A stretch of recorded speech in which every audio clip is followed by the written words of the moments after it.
छत्तीसगढ़ में जिस अंदाज में कांग्रेस पार्टी के अंदर सरफुटबल की स्थिति मची हुई वो और ज्यादा बढ़ता ही जा रहा है। आज कांग्रेस पार्टी के एक और बड़े नेता ने इस्तीफा दे दिया है पार्टी से।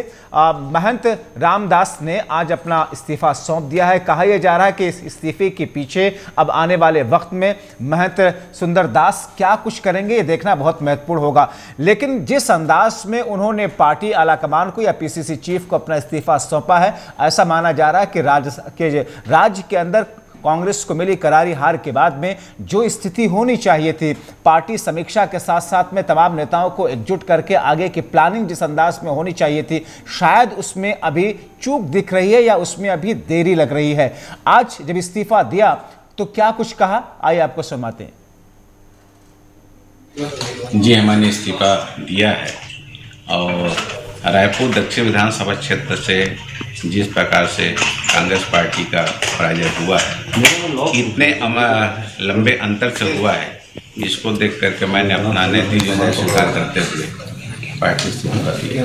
नहीं, आगे का कहीं कोई मैं देख नहीं रहा हूँ।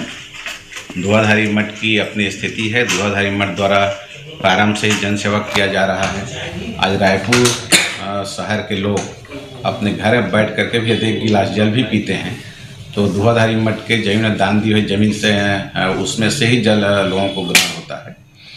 यहाँ के द्वारा अनेक विद्यालय महाविद्यालय संचालित किया जा रहा है। तो जनसेवा तो मठ द्वारा पहला प्रारंभ से ही किया जा रहा है और उस जनसेवा मैं मठ के द्वारा आगे बढ़ाऊँगा। बस इतना ही है। श्री प्रकाश तिवारी हमारे साथ, हमारे सहयोगी इसी खबर पर ज़्यादा जानकारी के साथ में जुड़ रहे हैं। श्री प्रकाश, अब इस इस्तीफे के पीछे की असल वजह क्या समझी जाए, चल क्या रहा है कांग्रेस के अंदर?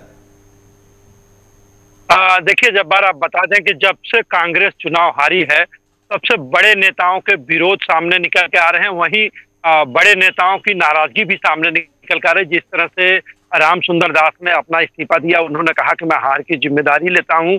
मैं बृजमोहन के सामने चुनाव लड़ रहा था और पूरे प्रदेश में सबसे ज्यादा बड़ी हार मेरी हुई है, तो निश्चित तौर पर मैं इसकी जिम्मेदारी लेता हूं।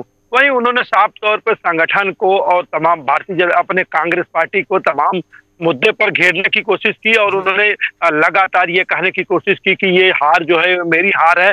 लेकिन जिस तरह से जब बार लगातार कांग्रेस पार्टी में, हमने आपको कई खबरें ऐसी भेजी होगी, लगातार जो है कांग्रेस पार्टी में नेताओं के विरोध के स्वर उठ रहे हैं, चाहे वो जायसवाल हो, चाहे वो बृहस्पति सिंह हो और चाहे तीरथ सिंह हो, उप मुख्यमंत्री, पूर्व मुख्यमंत्री, उन्होंने भी साफ तौर पर विरोध इसका जताया। तो निश्चित तौर पर जिस तरह से कांग्रेस में स्थिति बनी हुई है, पूरी तरह से कांग्रेस जो है इसमें बिखराव की स्थिति में आ गई है।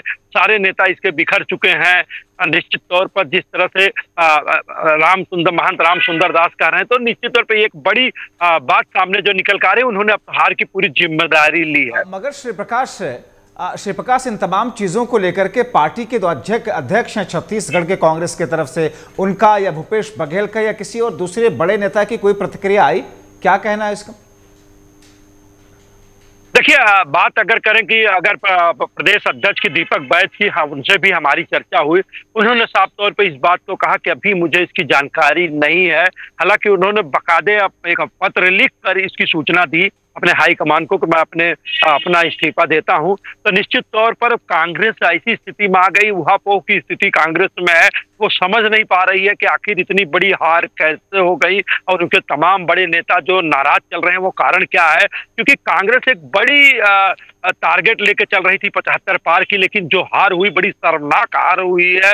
35 सीटों में सिमट गई, कहीं 75 का टारगेट लेके चल रहे थे। तो निश्चित तौर पर अब कांग्रेस पार्टी जो है अब समीक्षा का दौर चल रहा है। हालांकि अभी जो हमारे पास खबर है वो है कि वहां पर नेता प्रतिपक्ष को लेकर एक बड़ा उठक पटक चल रही है कि कौन नेता प्रतिपक्ष बनेगा, उसको लेकर भी एक बड़ी बात इस समय चल रही है। कांग्रेस भवन में बैठकों का दौर चल रहा है, लेकिन उस बीच में अगर बड़े नेताओं के इस्तीफे की दौर चलने लगे तो कहीं न कहीं देखा जा सकता है कि ये कांग्रेस के लिए बहुत मुश्किल का दौर चल रहा है। जी, अब चूंकि इससे पहले भी हमने देखा, अब श्री प्रकाश के किस तौर पर दूसरे नेताओं की तरफ से भी ऐसी कुछ प्रतिक्रियाएं सामने आ रही थी, जिससे ऐसा लग रहा है कि पार्टी के अंदर एक सरफुटबल की स्थिति है और उस पर अंकुश लगाने की कोई कोशिश पार्टी आलाकमान की तरफ से दिख नहीं रही फिलहाल। देखिए, जब बार जिस तरह से कांग्रेस पार्टी में आरोपों का दौर चल रहा है, चाहे वो कुमारी शैलजा हो या चाहे उनके बड़े नेता हो, तमाम लोगों के ऊपर आरोप लग रहे हैं। कुमारी शैलजा जो है वो प्रभारी हैं, उनके ऊपर 4.5 करोड़ का आरोप लगा है। पूर्व विधायक अरुण तिवारी ने साफ तौर पे कहा कि मैंने इनको पैसा दिया है, कहीं टिकट बेचने की बात आई, कहीं कुछ आई। ये तमाम तरह के जो लगातार एक विरोध जो निकल के आ रहे हैं, कांग्रेस के आला कमान में भी ये समझ में नहीं आ रहा है कि तमाम विरोध को हम कैसे कंट्रोल करें, इस कंट्रोल डैमेज को कैसे कंट्रोल किया जाए, ये डैमेज को, क्योंकि 2024 लोकसभा चुनाव सामने है।